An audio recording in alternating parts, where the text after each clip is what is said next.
I'm Brittany Lewis with Forbes Breaking News. The January 6th committee heard testimony from Al Schmidt, who was a Republican election commissioner in Philadelphia, during their second public hearing on Monday. He pushed back on claims by Rudy Giuliani and the former president that dead people voted in Philadelphia. He also detailed how he was targeted with threats and harassments after Trump tweeted out his name. Listen in to his remarks.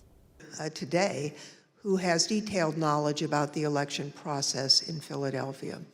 Mr. Schmidt, at the time of the 2020 presidential election, you were serving as the only Republican member of Philadelphia's three-member city commission, which is responsible for overseeing elections throughout the city. Is that correct?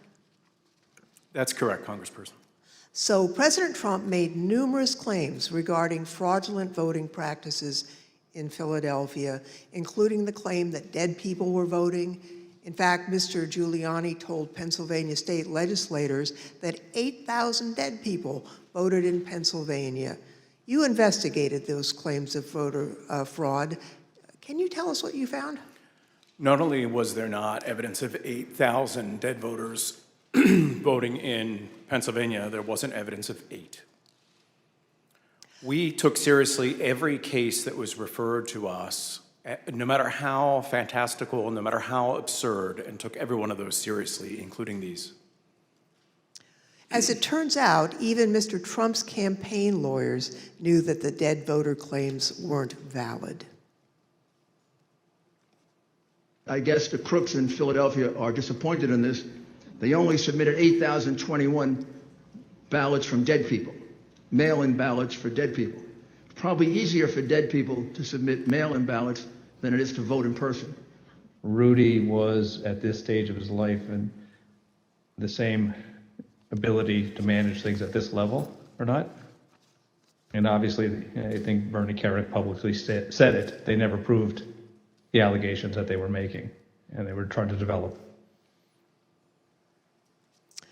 Mr. Schmidt, on November 11th, 2020, President Trump tweeted about you, saying, and here's a quote, "A guy named Al Schmidt, a Philadelphia commissioner and so-called Republican, or rhino, is being used big time by the fake news media to explain how honest things were with respect to the election in Philadelphia.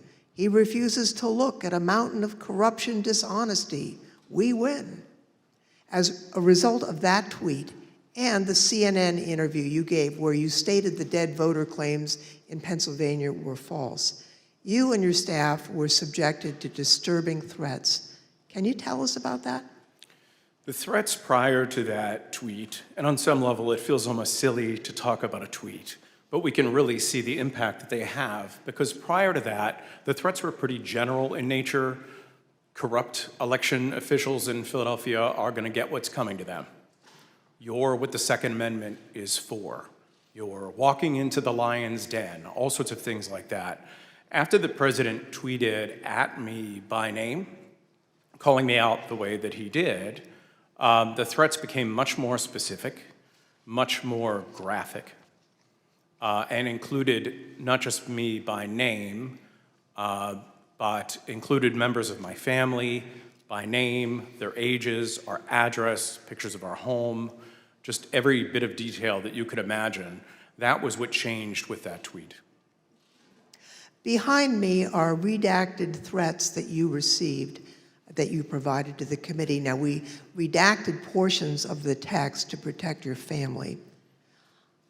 Mr. Schmidt, I think I speak for all of my colleagues when I say we are deeply sorry for what you and your loved ones have been through.